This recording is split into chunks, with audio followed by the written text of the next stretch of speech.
Hi, this is Beverley and Freeman, your coach, and today we're talking about retraining the subconscious mind and investigating what it involves to remove some deep-seated beliefs that are affecting our life in a negative way. If you're not living a life full of joy and happiness, and you've not got everything in your life that you desire at this moment in time, then it's quite possible that the subconscious mind has got some deep-seated negative thought patterns within it that are affecting the subconscious mind and therefore creating the world around you. So first of all, deep-seated negative thought patterns are thoughts and beliefs that are ingrained into our deep subconscious mind. They're not the types of beliefs that help us to get from A to B or allow us to wake up in the morning or get dressed or brush our teeth. They are beliefs that have been installed in us, usually from our parents or our childhood experiences if we weren't brought up around our parents. Sometimes they're passed down from parents' belief through DNA and through their own beliefs. And for babies, if our mothers are experiencing a lot of trauma or difficulties when we're in the womb, then the emotions are passed on to us in the womb. So, sometimes you've got to go right back, and they're really deep-seated and they're really strong beliefs. Now, what you think becomes what you believe, and what you believe determines how you behave, and how you behave determines your experience of this existence that we call life.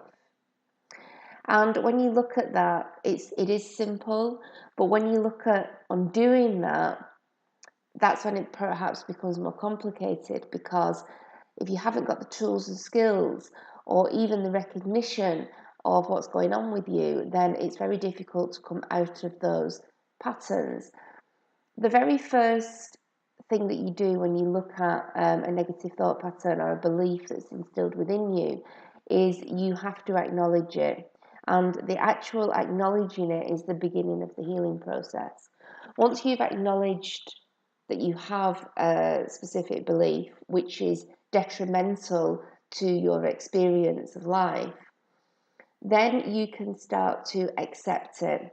Once you accept it as being part of you, again, this is the second stage of the healing process. As you move forward, you're able to release and heal.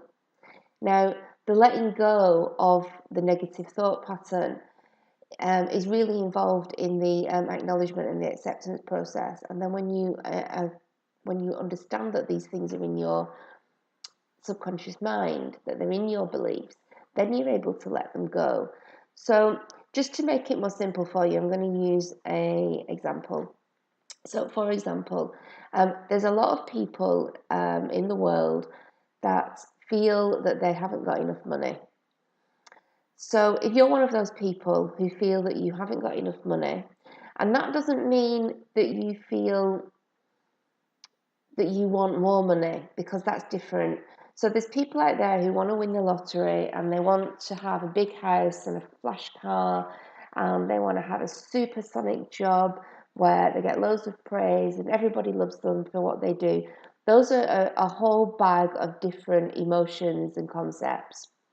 What I'm talking about is those people that feel that they're struggling from day to day, and that they just about manage to pay their bills. They just about manage to pay their rent or their mortgage. They're just about managing to afford a car, but at the end of the day, the car that they've got doesn't really work very well and it keeps breaking down. And, financially, life is a struggle for them. So I'm talking about those people. And when we look at somebody who has that, we have to go back and look at where it came from. Now, the first and the most obvious place to start is to look at how you were brought up as a child and what was instilled in you. So, for example, it may be that you came from 2 loving parents. Dad was a hard worker, mum stayed in the home. Dad believed that if he worked hard and did the best by his family, he would always have the money. Mum got a budget for all the household bills and the shopping, and she had to use that wisely. So every month she got her allowance from Dad, and she looked at her budget, and really she managed the budget, and she scrimped and she scraped, and she made the best of things. She may have used things twice rather than being wasteful, in inverted commas. So if you're brought up in this environment and you look at the behaviours of your parents, then really from birth, there's years and years and years and years of programming going into your mind. And what Dad's showing you is that you have to work hard for money. That if you don't work hard for money, then you don't get anything in life. And when you have that deep belief instilled within you that money equals hard work, then you will always feel that unless you work hard, you're not deserving of money. So that's belief number one. If you don't work hard, you don't deserve it. Okay, and even though you can dress it up and make it sound different to that, actually that is the negative belief pattern. If you don't work hard, you don't deserve the money. When we look at mum's mentality, mum is always trying to make do and mend.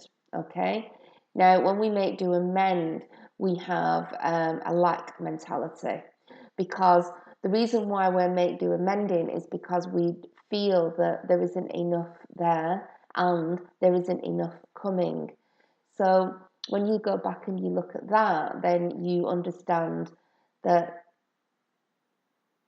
you are trying to preserve and conserve what you have in the present moment, because your belief is that there might not be anything else coming, or if there is, there might not be enough. So we have to be frugal with what we have, and we have to make do and mend.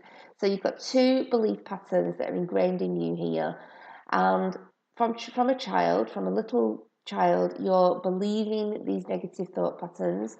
And so the first thing that you're believing is that we have to really make do with what we've got, and we've got to preserve everything that we have because we might not have enough. So what we're believing there is that there isn't enough. And then the second thing that we're believing from Dad is that we don't deserve money if we're not hard workers. Okay, and these 2 beliefs combined over a long period of time will transpire into experiences with money and with finances. And it may be that as a teenager and as a young adult in your early 20s, you start to create situations which will prove you right, because human beings love to be proved right. So if we're proven right that actually we have to work hard, otherwise we don't deserve it, and that we've got to be careful with our money because you don't know when the next lot's coming, in our 20s we'll start to experience that. And those experiences will ingrain new negative belief patterns. By the time you get to your 40s and your 50s, you've had so many negative experiences around finances that were ingrained to you by your, good intended parents, that your finances are in complete disarray because you've got absolutely no belief in the fact that you deserve money and that you don't have to work really hard for it, because the universe has got an unlimited bank account that it can give you. And this is the mentality that we hold. So that's one example. The second example is you may have been brought up with a single parent. Your dad may not have played an active part in your life. You may have been brought up with a single mother who probably learnt from her mother a certain amount of like, and this was marinated in the womb. So in the womb, you had your mother's emotions and fears projected into your whole being. So when you were born into a world of fear. And the fear was, there was all kinds of emotional fears. There was the shame and guilt of being a single mother. There was the fear of not having enough. What if I can't pay the rent? What if I can't buy food? What if I can't provide for my children?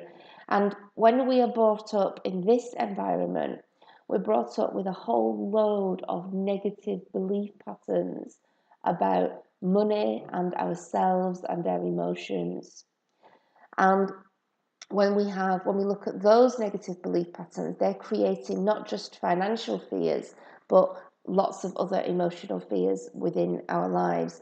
And if you go back to, as a child, we reiterated all the time what is around us, and those are what create our beliefs. And then our beliefs create our experiences. So within your teens and your 20s, you start experiencing certain things based on those negative beliefs that you were ingrained in you as a child. And our parents don't mean to instill negativity into us. They just want to teach us the best that they know. So the best that they know is to look after ourselves in the best way that they can, and they manage, And so we, as human beings, it's natural for us to pick up these belief patterns. By the time you get to your 30s, 40s, 50s, the experiences that you've created yourself based on your childhood experiences have become so intertwined and ingrained in us that we're therefore creating more and more and more like.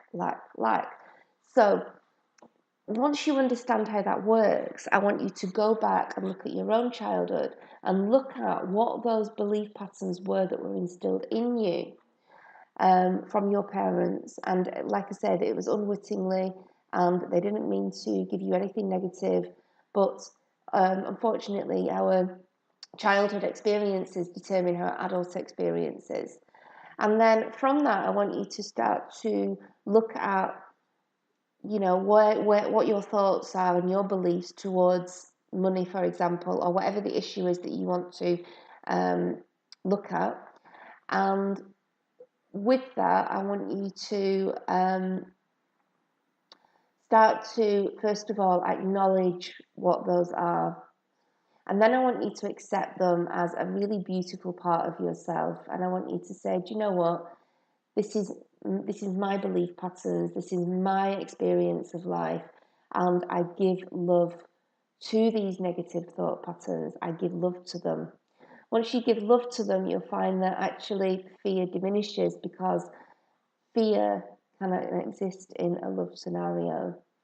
Once you've acknowledged and accepted them, they will start to heal. They will naturally start to heal, because our subconscious mind has a natural ability, the same as if you have a cut on your hand and it starts to heal itself. So I just want you to really look at your beliefs that have been instilled in you as a child, and then experiences that happened in your teens and your 20s that reaffirmed your beliefs and then created even more stronger beliefs into the experience that you're having now. If you want more of a one-to-one personal coaching session with me on this, so that we can really get to the nitty-gritty, maybe finances is not your issue, maybe you've got other thought patterns that you wish to address and you want some help with this, email me at feedyoursoul@live.co.uk, and it's £40 for a one-to-one Skype session, and we can do the best we can. But have a go on your own first and see how you get moving forward on your own with your own processes.